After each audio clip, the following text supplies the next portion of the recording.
Muy buenos días, espero que estén muy bien. Vamos a dar inicio al segundo día del 12º coloquio de Psicología Organizacional, el cual lleva por título La gestión de recursos humanos ante la nueva normalidad. Y el día de hoy nos complace tener a la doctora Erika Santamaría. Inaugurando este segundo día, me voy a dar a la tarea de leer su semblanza. La doctora Erika Santamaría es licenciada en Psicología por la Facultad de Psicología de la UNAM. Tiene una maestría en Psicoterapia Gestal por la UNIGEA y es doctora en Filosofía por la misma casa de estudios. Además, es coach internacional, tiene un diplomado en Desarrollo Organizacional por el ITAM y diplomado en Empresas Sustentables por la UNITEC. Inició su carrera profesional en el campo de la psicología laboral en empresas de tecnología para posteriormente ocupar posiciones gerenciales y directivas en la industria minera y gráfica. Es creadora de la certificación Global Coaching, que cuenta con más de 15 generaciones en México. Es coach de negocios enfocada en el desarrollo de habilidades directivas. Docente a nivel licenciatura y posgrado de distintas universidades como UNITEC, UVM, UNIGEA e Ibero. Es promotora de la cultura de la legalidad en ámbito de educación, política y empresarial. Socia fundadora de Ser Organizacional, empresa dedicada a la investigación y desarrollo empresarial a nivel global. Actualmente radica en Australia, en donde participa en investigaciones sobre liderazgo informal. Doctora, agradezco su tiempo, le cedo el micrófono y un agradecimiento por estar a las 2 de la mañana conectada.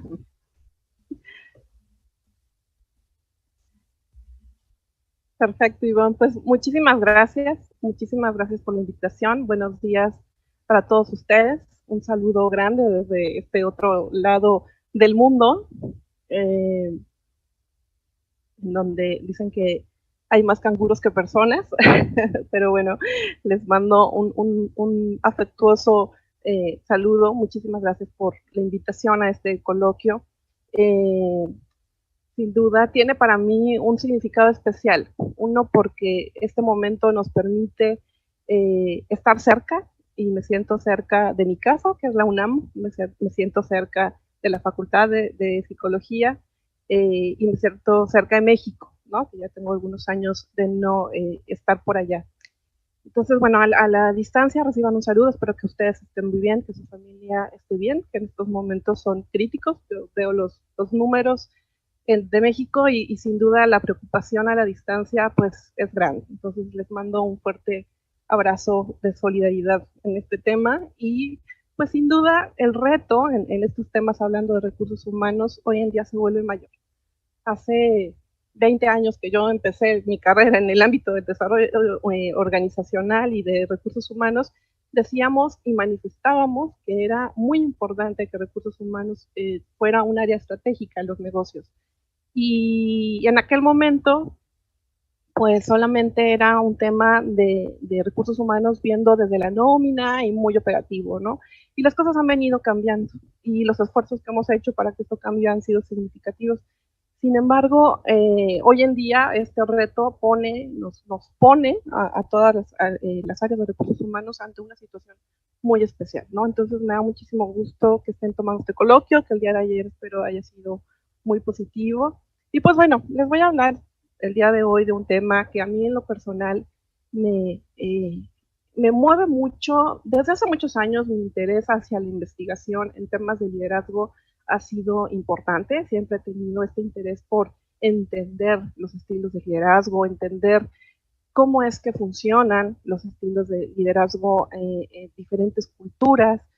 No, sin embargo, no había tenido un acercamiento a los líderes informales hasta hace alrededor de 5 años y se los platico como anécdota personal, porque una persona muy querida por nuestra casa consultora, que lamentablemente el día de hoy ya no está con nosotros, pero nos dejó esto como herencia, ¿no? Y se los digo con emoción realmente, porque hace 5 años nos enfrenta a este tema de los líderes informales en la organización, y tuvimos que aprender muy rápido y encontramos que había poca investigación, no solamente en México, sino en el mundo, y que la manera de trabajar, la manera de la identificación de los líderes informales no era tan productiva o tan útil, ¿no? Entonces, en ese momento se nos abrieron las puertas de muchísimas organizaciones y empezamos a hacer esta identificación que nos ha traído grandes experiencias y es parte del conocimiento que el día de hoy les quiero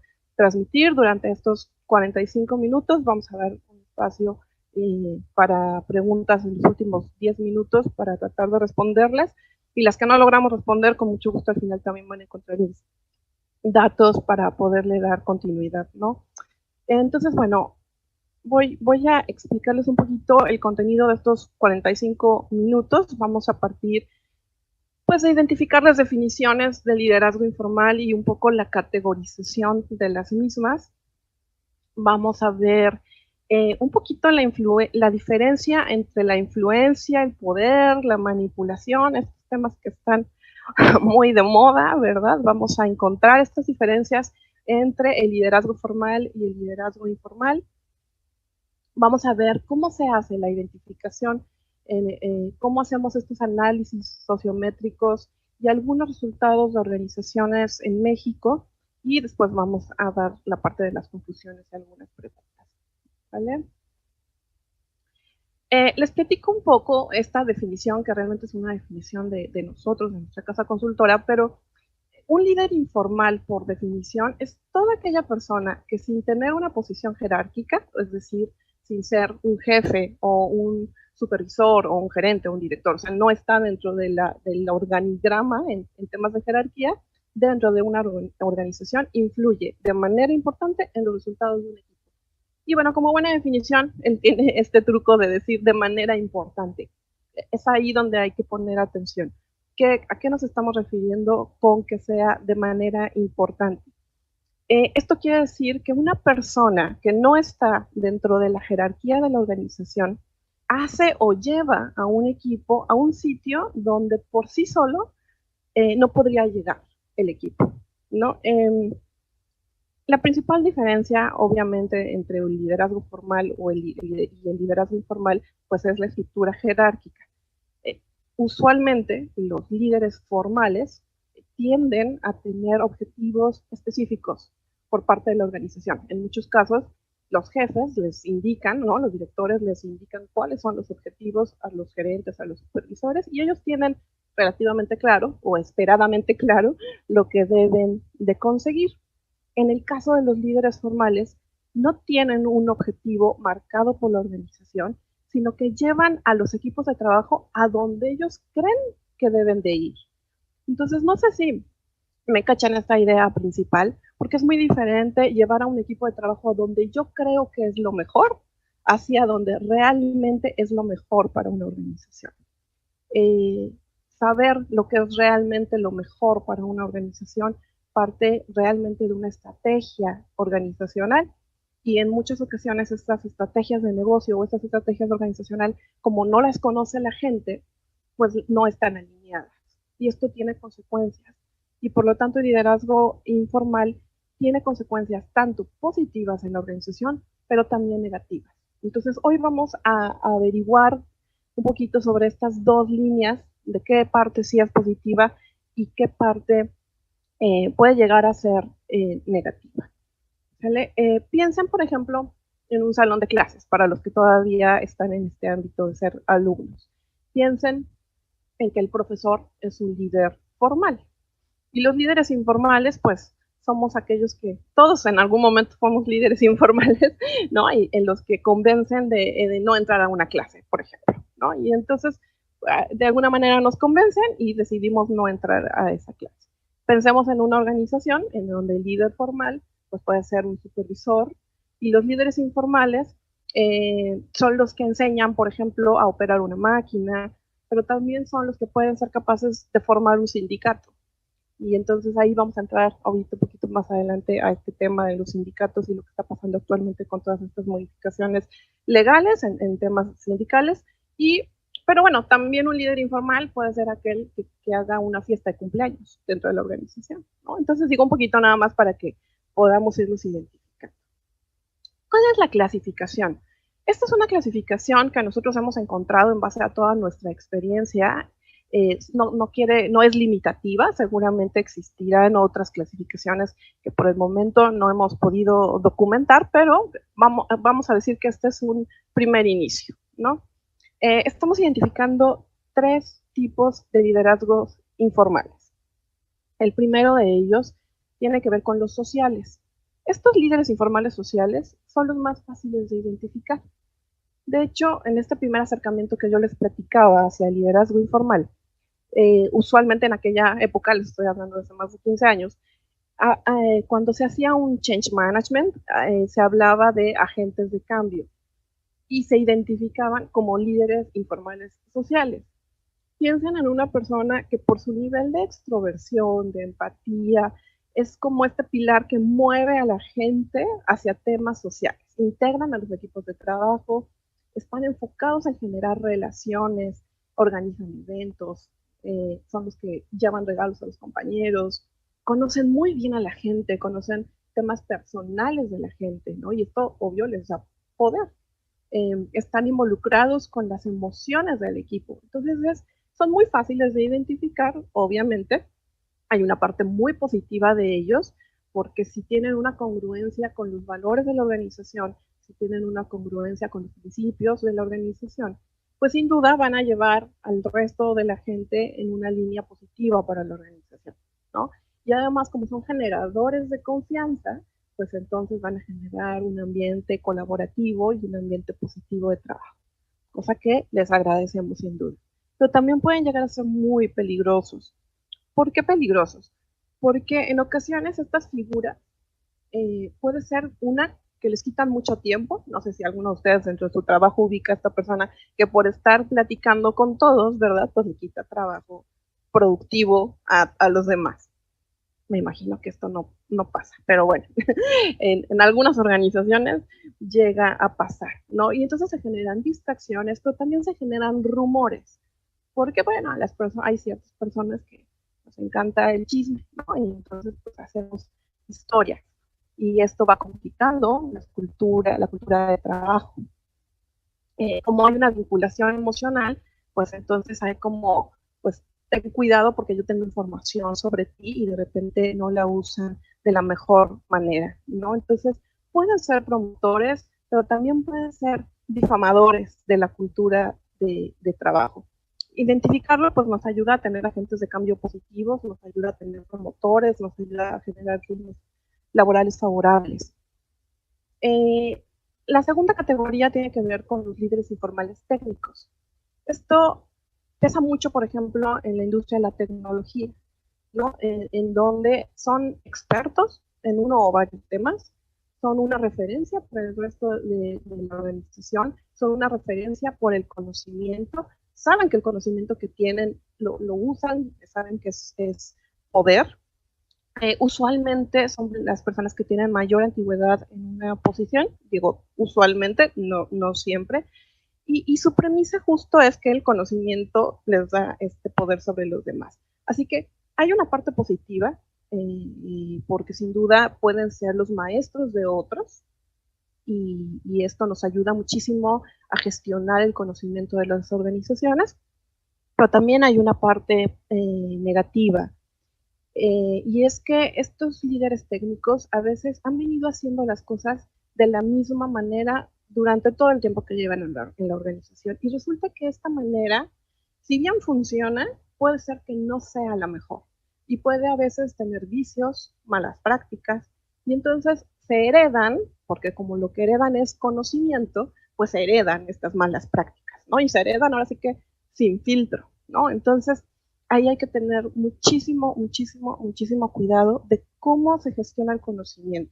Ahora, también pasa algo con los líderes informales técnicos, que como hay un problema en la confianza, no hay relaciones de confianza, los líderes informales tienden a soltar la información de poquito en poquito, ¿no? Es como llega un nuevo integrante a una empresa y el maestro o el instructor o el líder informal técnico le va soltando la información de poquito a poquito, porque ¿qué tal si después se vuelve mejor que yo? ¿No? ¿Y qué tal si eso implica que me quite la chamba? Entonces, pues mejor no le digo todo. Esto es muy común encontrarlo.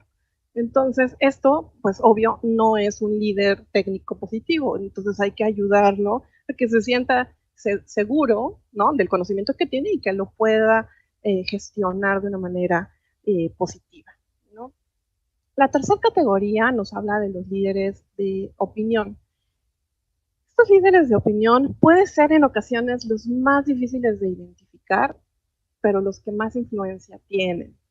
Son personas que mueven a la organización y a otras personas, eh, hacen y forman grupos movidos por ideales, representan movimientos, defienden los derechos de los otros, representan a los grupos. Los líderes sindicales pertenecen a esta parte de líderes de opinión. Suelen conocer muy bien los procedimientos de la organización, o sea, suelen conocer muy bien cómo funciona la organización. Entonces son muy hábiles, pero no siempre tienen una personalidad tan extrovertida o tan abierta como los sociales. Puede ser que estén más ocultos, pero su nivel de influencia de verdad es muy alto. Por eso es que a veces se complica su identificación, pero es muy importante que los podamos identificar. Hay una parte positiva de los líderes de opinión que es relevante comentarlo, porque los líderes de opinión pueden generar culturas de trabajo impresionantemente positivas, ¿no? O sea, cuando están alineados a los intereses de la organización, generan ambientes de trabajo colaborativos, pero además generan un nivel de engagement muy alto. Entonces, sin embargo, bueno, ¿qué pasa en la parte negativa? Digo, lamentablemente en México el tema de los sindicatos es todo un tema y no estoy en contra de los sindicatos, al contrario, estoy a favor de líderes sindicales que realmente conocen las necesidades de los trabajadores y que pelean por ellas. Estoy de acuerdo y es muy válido además levantar la mano cuando algo no nos gusta en la organización. El tema está en que pues no, la historia del sindicalismo en México no va por ahí, ¿no? Entonces, a veces estos líderes de opinión pues han metido en problemas severos a compañías importantes, llevándolos a temas de huelga, a temas complicados, ¿no? Entonces, bueno, estas son las tres categorías que nosotros por el momento hemos identificado y que estamos trabajando en la creación de modelos y sustentando todas pues, las características que pueda tener y el cómo podemos identificarlos. Ahora bien, digo, no voy a quitar muchísimo tiempo en este tema, es un tema muy profundo. Yo de formación profesional, al ser filósofa, de repente me meto en cada tema muy complicado, pero vamos a pensar un poquito en la influencia, en el poder y un poco en el tema de la manipulación, ¿no? Como les decía en un inicio, en la definición entre las diferencias entre los líderes formales e informales, que es el peso del organigrama, en ocasiones se refleja algo que conocemos como poder, ¿no? O sea, los directores, los gerentes, los supervisores, por el hecho de tener la posición que tienen en el organigrama, por ende, tienen poder. Esto lo vemos reflejado en temas políticos, también es muy claro, ¿no? Y cuando pensamos en México y el poder, inmediatamente le añadimos una palabra que tiene que ver con el abuso del poder. Pareciera que al momento en el que te dan una posición en el organigrama, pareciera que tienes poder y que por lo tanto, como eres la autoridad, tienes el poder y se convierte en, no sé qué pasa con el ser humano, que en ese momento nos distorsionamos y empezamos a abusar por una extraña razón, ¿no? Pasa del jefe de tratar de comprender a sus colaboradores e influir hacia los resultados, pasa a el jefe que manda a hacer las cosas. Lo pongo en ámbitos del sistema familiar, porque también sucede en las familias, ¿no? ¿Cuántas veces no pasa que sus papás les pueden decir, el día de hoy no vas a utilizar el auto, por ejemplo, ¿no? Y después de una serie de tratos de negociación, Lo último que terminan diciéndonos es, lo digo porque soy tu padre y lo vas a hacer porque soy tu padre, porque soy tu madre.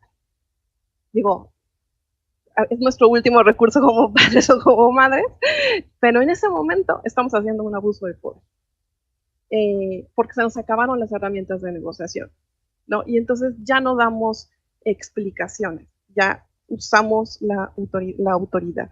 No, no quiere decir que nunca lo debamos de hacer como padres, ¿no? Yo creo que hay un tema contextual que siempre es importante analizar, pero el tema es tener conciencia justo, porque esto ha traído consecuencias muy graves en las organizaciones y en general en el mundo, ¿no? O sea, cuando vemos esta situación por la que atraviesa el mundo y pensamos en los líderes formales que tiene el mundo, pues nos están quedando a deber, nos están quedando a deber a veces por un mal manejo del poder, ¿no? Y digo, insisto, no voy a entrar en temas políticos ni complicados, pero es importante tenerlo claro, porque ¿qué es la influencia? La influencia se manifiesta en el cambio del comportamiento de una persona resultante de las actuaciones del otro. O sea, ¿qué quiere decir esto?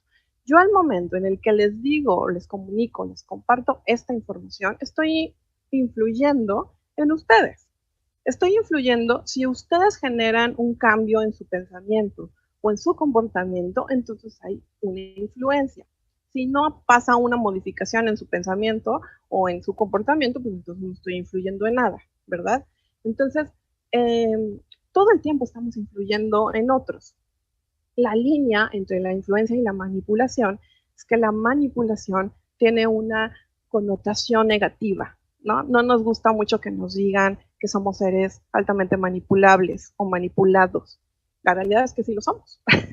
Y bueno, está toda esta discusión y todo esto, estos temas que se han puesto sobre la mesa sobre Facebook y cómo estos mensajes que llevan hacia la decisión de un voto, ¿no? Y cómo esto es manipulación. Y entonces hay una reacción del ser humano por decir, qué injusto que me manipules. Pero la realidad es que siempre somos manipulados. El tema está en hacerme consciente del mensaje que me estás dando y decidir hacia dónde me quiero mover de una manera responsable. De esa manera, la manipulación sería influencia y no manipulación. O sea, lo que quiero explicarles es que la manipulación tiende a estar en el marco de la inconsciencia. La influencia normalmente está en el marco de la conciencia. Ahora bien, la pregunta que yo les quiero dejar, una de las preguntas que les quiero dejar el día de hoy para que ustedes lo vayan meditando con los días es si es necesario el poder para influir o bien si ayuda, porque pareciera que el poder es una vía de ejecución para hacer que los otros hagan lo que nosotros queremos que hagan, ¿no? Pareciera que es esta vía. Pero yo no estoy tan segura que sea necesario. Todos influimos, a pesar que podamos tener el poder entendiéndolo como la parte de la autoridad, ¿sale? Solamente para acotar la definición, porque digo, hablar de poder es hablar de mil cosas, pero para poder acotarlo, es solamente podemos influir si tenemos autoridad. Pues no, ya lo vemos, ¿no? Y para eso me encanta esta cita que hace Dalí, porque dice, el secreto de mi influencia es que siempre ha sido que permanece en secreto. Estos son los líderes informales. Muchos de los líderes informales permanecen en secreto y su influencia a veces es mucho más alta que los líderes formales. Desde atrás, desde donde no se ven. De hecho, hay un fenómeno muy curioso en donde, y ahorita lo vamos a ver con algunos números, el 80% me parece de los líderes informales que hemos identificado, al momento en el que se les pregunta, oye, ¿quieres ser líder formal? O sea, imagínense a un operador de una máquina que le decimos, oye, ¿te interesaría ser el supervisor? Adivinen cuál es la respuesta. La respuesta es no, gracias. Yo estoy bien acá. Yo estoy bien con mi máquina, yo estoy bien sin autoridad. ¿Por qué? Porque si me das la autoridad, me vas a volver el enemigo del resto. Si me das la autoridad, me vas a dar la responsabilidad y yo eso no lo quiero, ¿no? Entonces, es muy complicado esto que les acabo de mencionar. Ahorita vamos a hacer esta reflexión. Pero imagínenselo, les pongo un ejemplo que pasa mucho en las organizaciones, ¿no? Imagínense que su jefe les dice, pues hoy es cumpleaños de Anita, y pues resulta que Anita te cae realmente muy mal, pero te dice tu jefe, pues es cumpleaños de Anita y tienes que ir a la fiesta de Anita y además le tienes que comprar un pastel, ¿no? Y te lo da como una orden. Inmediatamente tu reacción pues va a ser de enojo, ¿no? Como de ¿por qué tengo que ir al cumpleaños y por qué le tengo que comprar si además me cae re mal? Y además hay una reacción ante la autoridad de ¿y por qué me das esta orden? Porque además de todo en México hay una particularidad en temas de la autoridad, ¿no? Hay una cierta paradoja en donde hay una resistencia a la instrucción o a la orden, así como de ¿por qué me estás mandando? Pero también hay un miedo a la sanción. O sea, también es como, híjole, pues lo tengo que hacer porque si no me van a correr. En la mayoría de las veces ni siquiera los corren, pero hay un miedo, ¿no? En donde es, híjole, me van a correr. En algunos de los casos sí hay organizaciones o personas que llegan a tomar decisiones en este tenor, pero lo que quiero en este ejemplo es que ustedes entiendan también esta parte de la relación con la autoridad, que en México es muy particular, ¿no? Eh, Sin duda, digo, no es ya gratis, viene de una falta de credibilidad y de confianza en las autoridades. Y hablo no solamente de las autoridades en temas políticos, hablo de las autoridades de mi jefe, mi papá, mi maestro, estas figuras de autoridad, la línea de la confianza, la línea de la credibilidad ha sido afectada y por lo tanto hay una reacción inmediata de ¿por qué me estás dando esta instrucción?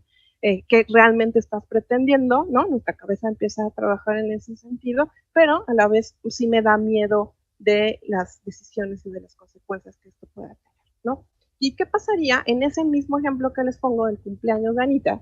Si llega una de sus amigas o amigos y les dice, oye, hoy es cumpleaños de Anita, sé que no te cae bien, pero nos estamos cooperando para su pastel y pues vamos a la fiesta porque pues yo sé que el próximo mes es tu cumpleaños y entonces vamos a hacer lo mismo por ti, ¿no? Digo, y aunque no nos lo digan verbalmente, no entendemos así y decimos, claro, sí, aquí está mi cooperación para el pastel de Anita, ¿no? Entonces, ese es un líder informal que nos convence de alguna otra manera, pero además porque también nosotros pensamos que a nosotros nos gustaría que eso nos hiciera en nuestro cumpleaños, ¿no? Y eso lo sabe el líder informal y te lo dice de esa manera y estoy segura que tú vas de una manera mucho más feliz que si siguieras el camino de lo que te planteaba tu jefe, ¿no? Entonces, bueno, es necesario el poder para influir, ¿no? Sin embargo, a veces pudiera parecer que facilita las cosas, ¿no? Bueno, voy a avanzar un poquito. En esta slide que ustedes van a ver en su pantalla, digo, quizá es un poco extremista la lámina, lo hago con la intención de generar reflexiones más que otra cosa. Vamos a hablar un poco de las diferencias entre el líder formal, pensándolo en temas de jefe, y el líder informal. ¿Qué pasa con el liderazgo formal? En ocasiones usa el poder para que las personas lo sigan. Porque soy tu jefe, tienes que hacer. Porque soy tu papá, tienes que hacer, ¿no? Utiliza este poder para que las personas lo sigan. Utiliza y existe esta parte del miedo a la sanción. Con nuestros clientes hablamos mucho siempre en temas de malas prácticas, en temas de equidad, en temas de tener preferidos. Es muy común que los líderes formales tengan a sus consentidos y pareciera que los consentidos son los que menos problemas le dan o bien los que le hacen caso en las cosas que tiene que hacer, ¿no? Entonces esos son sus consentidos y al resto que les dan un poco más de problemas, que lo separa, esta parte del favoritismo.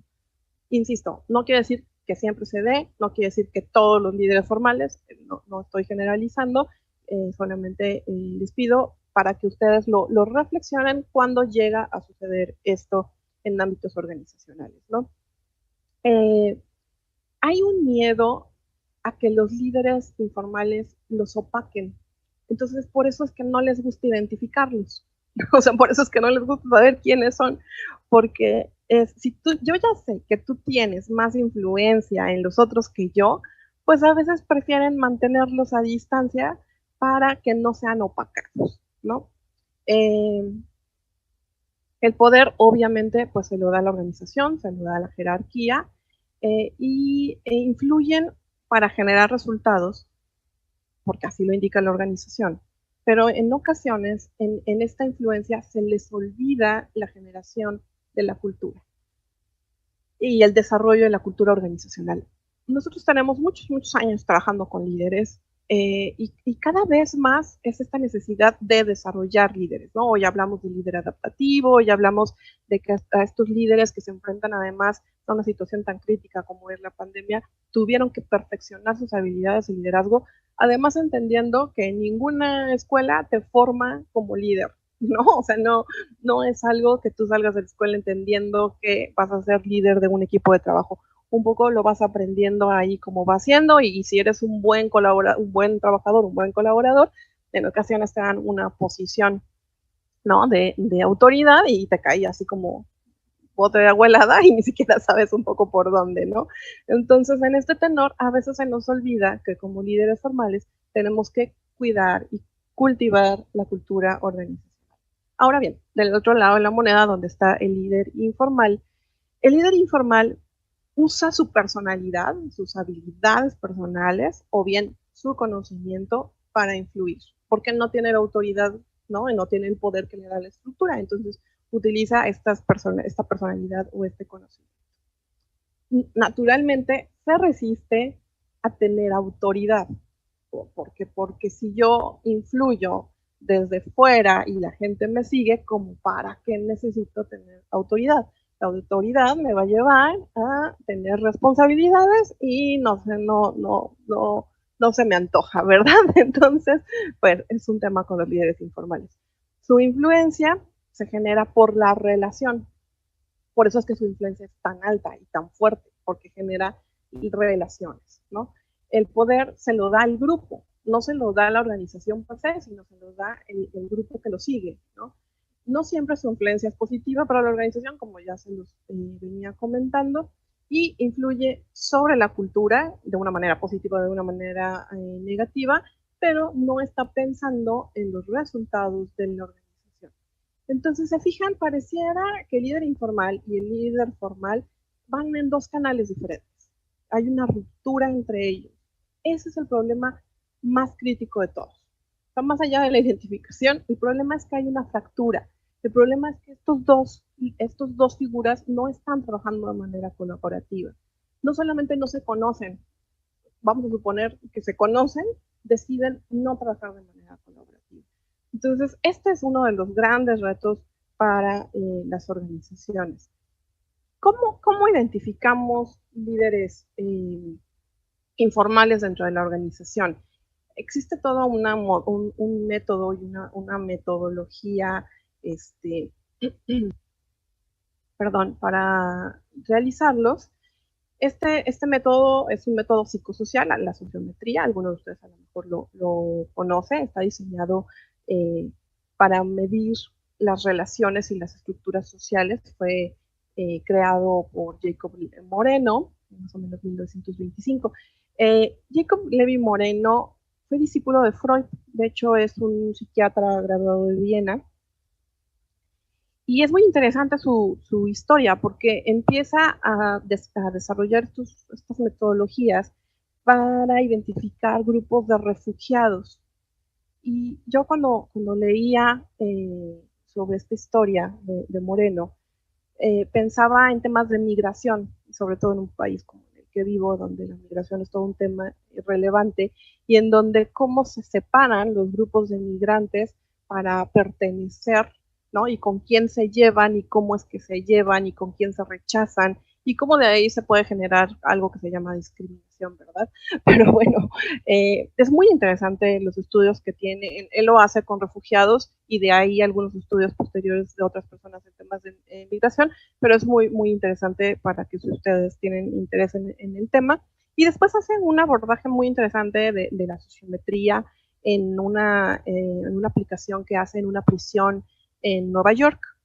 Y entonces él clasificaba a los reos como simpáticos o antipáticos y trataba de encontrar como los puntos de cohesión y de aceptación de quién le cae mejor a quién y cómo se pueden generar estas redes y qué consecuencias pueden tener estas redes. Es un estudio también súper interesante y digo, no, nunca lo he hecho en reclusorios, que además es una de mi historia de vida, en donde, digo, no porque estuviera yo en un reclusorio, sino porque empecé yo mi carrera en el ámbito de la criminología, pero bueno, sería muy interesante hacer un estudio en una prisión para entender estos grupos, ¿no? De hecho, después Moreno es muy leído y muy reconocido en temas de dinámicas de grupo. Para los que son psicólogos seguramente lo identifican, ¿no? Entonces, bueno, ¿para qué se hace una sociometría y para qué se identifica esto? Pues para identificar quién influye en quién, ¿no? O sea, ya tengo identificado a un líder informal, es María, y María en quién influye, en cuántas personas influye María, quién vota por María y María a su vez por quién vota, ¿no? Y entonces se van generando estas células que son sumamente interesantes en su análisis y además si estas relaciones son positivas o si son negativas. Y bien, ¿cuáles son los impactos de esta dinámica que tiene el sistema? Que además, por ejemplo, si lo vemos en temas familiares, también es muy interesante ver una sociometría familiar y ver la dinámica que se tiene, ¿no? Esto se utiliza mucho en empresas familiares, por ejemplo, para hacer planes de sucesión. Se utiliza también mucho esto para identificar estas relaciones, ¿no? Y hay un fenómeno que nosotros lo determinamos como un fenómeno fantasma, que es dentro de las organizaciones, estas personas que están como hasta abajo de la sociometría, es decir, que nadie vota por ellos, que son como fantasmas, ¿no? O sea, así que nadie sabe que trabaja ahí. Este fenómeno fantasma, ahorita voy a entrar un poquito a detalle con él, porque es muy interesante. A veces las organizaciones solamente quieren analizar como al top de estos líderes, pero cuando vemos a estos fantasmas, está asociado, hay una correlación con personas que nos pueden estar ocasionando incidencias, nos faltan más, accidentes de trabajo. Entonces vale la pena también identificar, ahora sí que a estos fantasmas, para tratar de evitar un poquito esas fugas en materia de seguridad, por ejemplo, ¿no? ¿Para qué identificamos y cuáles son los beneficios de una identificación de líderes informales? Obviamente para la formación y desarrollo. Para la formación y desarrollo no solamente de los líderes informales, sino también de los líderes formales. Esto ha sido una constante en las organizaciones, ¿no? Donde nosotros hacemos identificación y a veces los líderes informales tienen más influencia que los líderes formales y esto requiere de una formación urgente en temas de liderazgo formal. Esto pasa también en el ámbito social. Yo lo platicaba el día de hoy y decía, ¿qué tanto la carencia de líderes formales, y cuando hablo de carencia no es que no haya, hay un montón, ¿no? Pero de líderes formales positivos, estrategas, con todos los requisitos que se ha hablado del liderazgo formal, ante esta carencia surgen un montón de líderes informales, como lo puede ser un influencer, ¿no? Y en ocasiones pueden tener muchísimo mayor influencia que un líder formal. Entonces, ¿qué hacemos con eso? Pues capacitar y formar a líderes formales, perdón por la repetición de la formalidad, pero es muy importante capacitarlos y desarrollarlos para que siempre tengan más influencia, no más poder, ¿vale? No más poder, más influencia. Y a su vez también se desarrollen tanto los líderes informales como los formales. Otro de los beneficios, pues obviamente es en temas de seguridad laboral. Esto ha sido todo un tema de cómo fomentar la seguridad laboral. Los líderes informales son una palanca sumamente importante para lograr seguridad laboral. Seguridad laboral, seguridad y salud, perdón, salud laboral, ¿sale? Mejorar temas de ambiente de trabajo, hacer temas de gestión del cambio, identificar este alto potencial dentro de las organizaciones, que pueden ser igual, ¿no? Líderes informales o formales, pero requiere de esta identificación, movilidad, planes de reemplazo, sucesión, perfilamiento sindical. Esto es algo en donde la mayoría de nuestros clientes utilizan este tipo de herramientas porque así tú puedes identificar quiénes son las personas que pueden llegar a estar en posiciones sindicales importantes, y entonces te da la oportunidad de capacitarlos, de enseñarles, de realmente hacer un aliado, organización, sindicato, y no un enemigo, ¿no? Entonces estos son 8 grandes beneficios. Perdón que vea el tiempo, voy a tratar de apurarme con estos números que son muy interesantes. ¿En qué pasa en México? ¿Qué pasa en México? Con una muestra, esta investigación la hemos corrido durante, pues, alrededor fue el año y medio, con más de 48,000 colaboradores en sectores empresariales, principalmente de bebidas y alimentos, sector minero, un poco la parte tecnológica, sector tecnológico, y también el sector educativo, ¿no? Entonces, con todo esto tenemos una muestra de un poco más de 48,000 personas. ¿Y cuáles son estos resultados? Fíjense.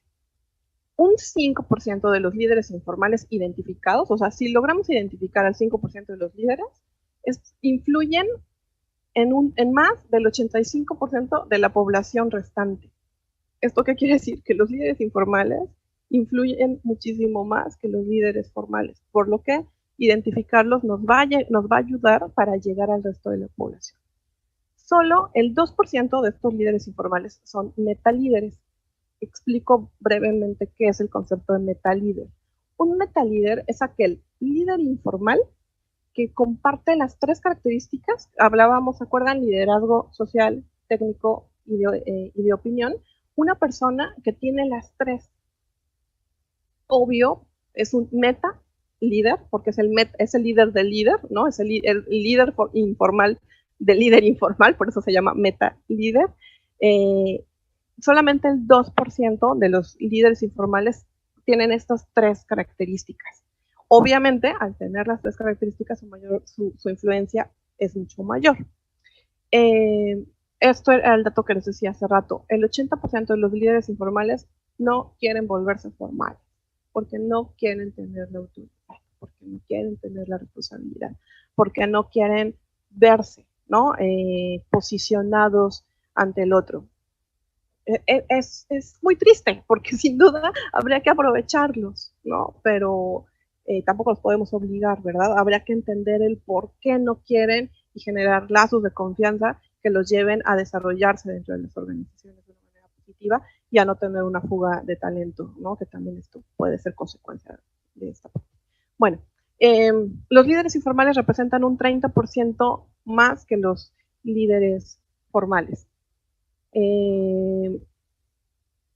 Esto es un tema muy importante, digo, siendo mujer, no me considero feminista, pero siendo mujer, este tema se los pongo sobre la mesa para que como mujeres pensemos qué está pasando en esto, qué está pasando en estos temas. Yo en los últimos foros que he estado hablando y en los últimos grupos en los que he estado involucrada en temas de liderazgo, siempre en un 80-90% sigue siendo de hombres. Digo, no tengo nada en contra de los hombres.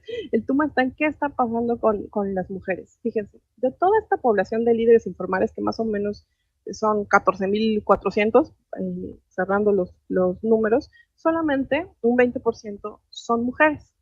Y de este 20%, la distribución, o sea, el 60% del 20% son líderes informales sociales. ¿Esto qué quiere decir?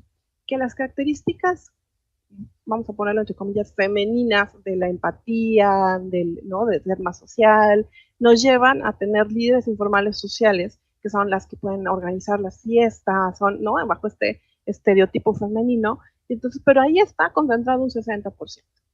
Después, un 25% son líderes técnicos, mujeres, pero ojo, solo un 8% son líderes de opinión. ¿Qué está pasando? No sabemos. ¿Qué está pasando con estas líderes mujeres que no logramos tener como una opinión y mover a un grupo hacia la opinión o hacia los ideales que creemos que son los mejores? Todavía nos está faltando ahí. Y solamente un 1% de esta población tiene las 3 características, ¿no? Sociales, técnicos y de opinión. Entonces, el nivel de influencia de la mujer todavía se está quedando rezagado. Digo, pueden estar pasando 1000 cosas, entre ellos que el sector minero, pues es un sector masculino, aunque sí hay muchas mujeres, puede haber un sesgo, no no lo niego, pero se los quiero dejar solamente en un ámbito de reflexión. Los líderes técnicos están relacionados en un 95% con mayor antigüedad. Esto es importante considerarlo, o sea, los mencionaba en un inicio también. Y también otro tema que se los pongo sobre la mesa es su análisis, porque en esta muestra de los 48,000 colaboradores, el 65% de los líderes de opinión son de generación X. ¿Esto qué quiere decir? Que los millennials todavía no han dado ese brinco para volverse líderes de opinión. Hay que ayudarlos, porque obvio, no, la generación X puede ser que ya un poco vaya, bueno, no voy a decir que vaya de salida, pero hay que ayudar a que los millennials tengan este empoderamiento para generar líderes de opinión positivos, ¿no? Los líderes que generan mayor relación de influencia, voy a la lámina, perdón. Los líderes que generan mayor influencia son los líderes de opinión, obviamente, seguidos de los líderes técnicos.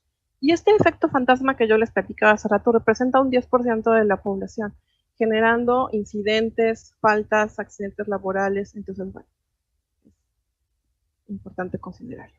Ok, voy a darles un poco mis conclusiones y doy paso un poco a algunas preguntas, ¿sale? Sin duda, bueno, pues es fundamental preparar a las organizaciones para identificar a los líderes informales bajo una metodología bien estructurada, bien hecha, no nada más ahí como al aire de, yo creo que fulanito, porque eso nos han dicho mucho, no, sí, los tengo identificados, se ven fácil, ¿no? De fulanito que le cae bien a todos, no, pues no es así la identificación, hay que hacer un proceso, una metodología bien hecha para obtener información adecuada y además saber utilizar la información, ¿no? O sea, toda esta información que nos sale al final es oro molido, ¿no? Y las áreas de recursos humanos necesitan aprender a leerla y a tomar decisiones estratégicas, porque también es verdad que hemos tenido casos de organizaciones que se enteran y empiezan a correr gente, ¿no? Empiezan a correr gente que no necesariamente tiene que ser corrida, ¿no? Pero toman malas decisiones. Entonces hay que tener muchísimo cuidado con esta información. Se requiere seguir desarrollando a los líderes formales de manera urgente para que se apoyen de los informales, no los vean como enemigos, y solamente es la única manera de lograr cambios significativos en temas de cultura laboral. Pero además hay que entender todos estos fenómenos desde las perspectivas también sociales y culturales. Yo estoy muy convencida que no vamos a lograr modificar la cultura laboral en México si no cambiamos la cultura social, ¿no? O sea, tenemos que cambiar la cultura para poder entonces apalancarnos de esto y cambiar la cultura laboral. Pero bueno, aprender a manejar el poder y no sobreponerlo a la influencia es una de las modificaciones más importantes, más complejas de todas, pero bueno, ojalá se logre en algún momento de la vida. Empoderar a los líderes informales sin duda puede ser un error, o sea, nada más darles la autoridad per se puede ser un error. Hay que identificarlos, hay que apalancar planes de cambio, pero hay que hacerlo con cuidado y hay que identificar en qué sí son positivos y en qué sí son negativos. Porque algo también que les comento que es muy importante saberlo. El hecho de que un líder informal sea positivo o negativo no lo convierte en una mala o buena persona, ni en un buen o mal trabajador. Ese líder informal puede ser muy positivo en algunos aspectos, pero también puede ser muy negativo en otros. Es un mix, ¿no? O sea, no es blanco o negro. Entonces hay que poderlo identificar y desarrollar en el mejor de los escenarios, pero sin poner una etiqueta de, es un líder negativo y va para afuera. No, realmente identificar el fondo, ¿no? Es importante lograr modelos de equidad de género en temas de liderazgo, tanto formal como informal. Y bueno, pues se requiere desarrollar investigación formal en el tema. De verdad, hay alumnos que estén por graduarse y que estén interesados en el tema, de verdad, dedíquense a hacer investigación en estos aspectos sociales y laborales. ¿Vale? Y bueno, aquí están mis datos y pues pasamos a las preguntas, Ivonne, si te parece.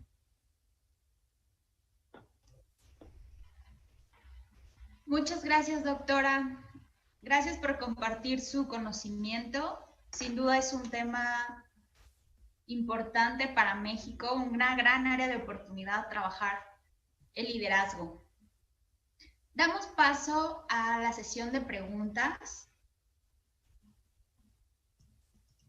Nora Daer pregunta, la influencia de este individuo, yo conocía a un líder informal que se convirtió en líder formal, pero seguía ejerciendo influencia informal negativa. Iba desde tener relaciones románticas con otros colaboradores hasta decidir quién era promovido o recortado, aunque no era parte de su rol. La pregunta es, ¿cómo podría un profesional de recursos humanos identificar a individuos como él? Ok, es un claro ejemplo del abuso del poder, ¿verdad? Digo, al momento en el que él pasa a ser un líder formal, deja de ser un líder informal, ¿no? O sea, aunque él tenga estas malas prácticas, se convierte en un líder formal.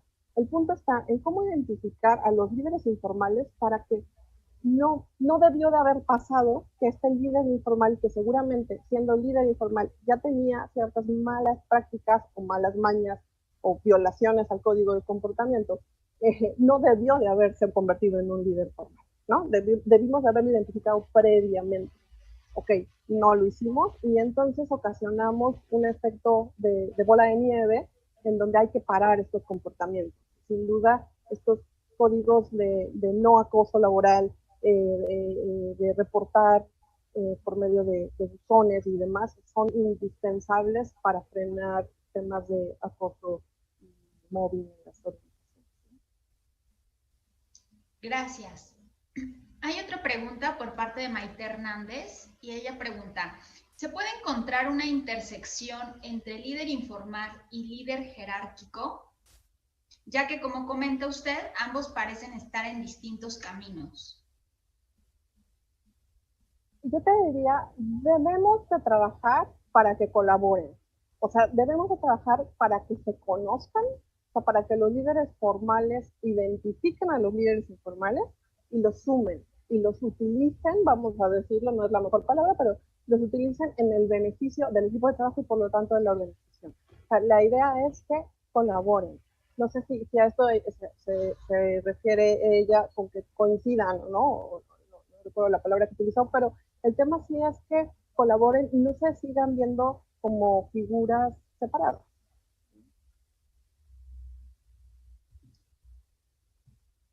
Bien, pues por el momento no hay más preguntas, pero sí hay muchas felicitaciones y agradecimientos por la gran ponencia. Nuevamente agradecemos su tiempo, su conocimiento y esperamos compartir más espacios con usted. Desde acá, desde México, desde el otro lado del mundo, le enviamos un fuerte abrazo y un fuerte aplauso para usted, doctora. Muchísimas gracias. Igual les mando un fuerte abrazo. Cuídense mucho, por favor, manténganse sanos. Por favor, mejoremos esta situación en México. Estoy a sus órdenes. En cualquier duda, comentario, está expuesto mi correo electrónico. Y bueno, un gusto estar con ustedes y muchísimas gracias por la invitación. Muchas gracias.